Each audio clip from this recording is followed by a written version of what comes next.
Silly Conversations, the podcast. Your host, Denzel Mills. So, podcasting people, it's Silly Conversation time again. Now, again, this is only a little monologue. It's nothing AI. It actually might be something of absolute benefit to all of you listeners. Remember, this is not grammar-focused podcast. There are many other podcasts, websites, and YouTube channels which focus on the meat and veg. You know, they kind of get down to the grammar, the structures, and the different types of adjectives and verb nouns and things you can use and phrasal verbs. Here, we just like to have a little bit of fun. We like you to have something you can just listen to in a more relaxing way. Now, as part of my really extensive research to bring you quality and fun, but without stressing you, my YouTube feed sends me quite a bit of stuff about grammar structures and language teaching, etc. Now, there's this one guy, Adam. His website is Adam's English Lessons, and I think it's called engVid. Don't worry, I'll put a link in the post and also on the website. Now, he's one of these people who focuses a lot on the whole grammar teaching, language teaching, vocabulary teaching for different things, business, learners, advanced students. But one of the things that really caught my attention a few weeks ago when I saw this was about the idea of how he talks about using stress and pauses to help us communicate more clearly. And I'm going to introduce maybe one or two examples. It's not my work, but one or two examples of what he's actually talking about. So when we communicate, obviously we have the verbal communication and non-verbal communication. And we can see by people's body language what they actually mean or how they're actually feeling at a time when they're actually speaking. So they could be saying one thing, but their body language, if you're a person who reads and interprets well, can actually tell you quite a lot of things. Now, you have to remember that body language is very much a cultural type of thing. If you see me, a lot of time I'm standing with my arms folded, and it could be at a bus stop, it could be in a class, it could be waiting for a student. Now, if you see me with my arms folded and the context, the student comes 5, 10, 15 minutes late, you may think, ooh, Denzel is annoyed. And the reality is, I probably am. But it could be I'm just comfortable standing that way. If I'm standing at the bus stop or I'm in the bar waiting for a coffee and my arms are folded in front of me, I'm not annoyed. It's just a comfortable posture. I have so many muscles in my arm that somehow just letting my arms fall by my side is just too much weight. So I support them by crossing them across my chest. I digress. So culturally, we have to be aware of body language things. It doesn't universally translate across the board. And I think that's a mistake a lot of trainers make and a lot of people assume is correct. No, it's not. Back to the point that Adam's talking about. So then we have the things like the stresses and pauses that we can use when we're speaking. Now, these stresses and pauses can actually give us a lot of indication in terms of how people are thinking and responding, and maybe those stresses and pauses on certain words can actually lead us to think or indicate something completely different. Here's Adam giving an example. Hi, everybody. Welcome back to engVid.com. I'm Adam. I want to talk to you about communication. Now, of course, we're talking in English and we're thinking about how to express ourselves and understand people in English.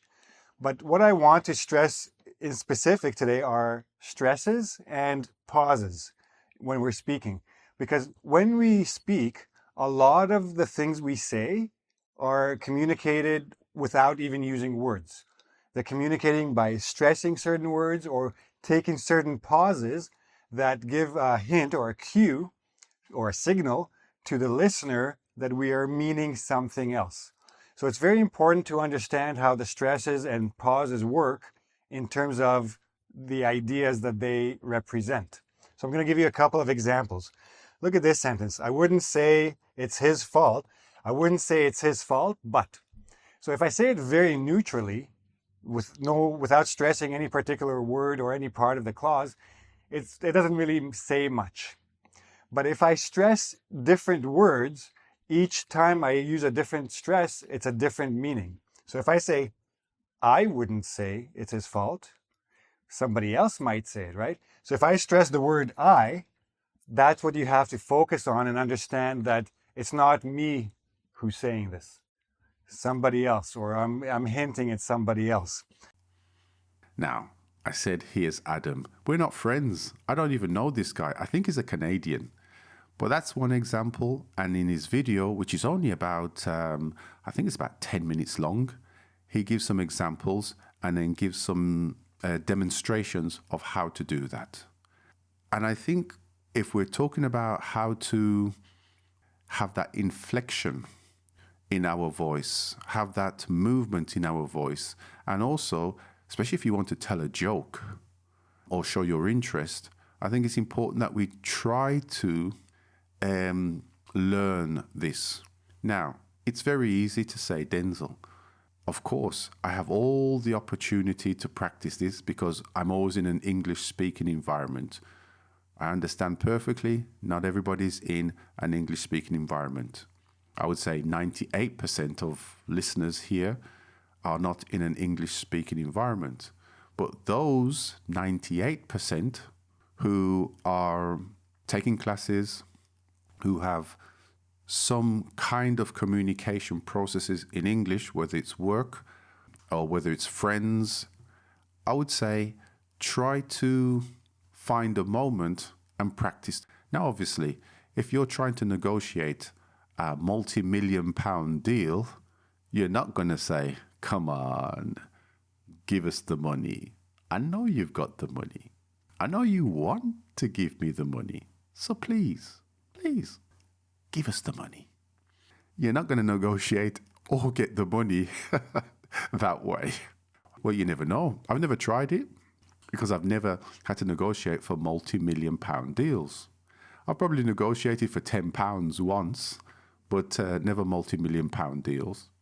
But maybe in a classroom situation, you can work with your language trainer, your teacher. I was going to say language coach. God, it sounds so pretentious.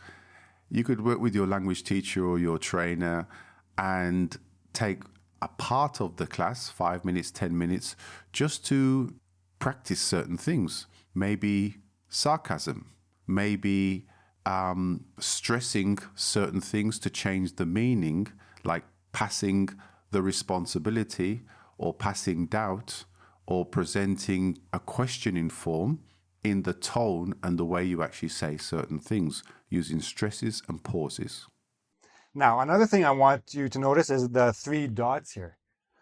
I wouldn't say it's his fault, but. Now, that big pause that I took here between fault and but already suggests to you that there's something else involved beyond the words here. I wouldn't say it's his fault, but means, yeah, it's his fault, right? Even though I wouldn't say it, even though somebody else might not say it, everybody understands it's his fault, right? So that's the key to paying attention. Remember that you're communicating with the words, with the syntax, means how you arrange the words, but you're also communicating with your tone of voice, stresses, pauses, your hands, your face, your body, all of this together works in communication, in spoken communication. And this helps you as a non-native speaker to understand a little bit better the programs, series, and things that you watch. Not everybody in the whole English-speaking world speaks like the people from Downton Abbey, I think it is, or the Queen, or the BBC, or radio presenters. I mean, look at me. I am a rich, tone in my voice for all you people, all 10, who listen to me. I'd never get a job speaking on the BBC, and I'll never get a job in one of those programs like Downton Abbey or the Queen, because that's not my tone. That's not the way I speak. Having edited myself, no. Having edited the audio tracks of me speaking, I know I have a monotone voice, which could be good for the work I do.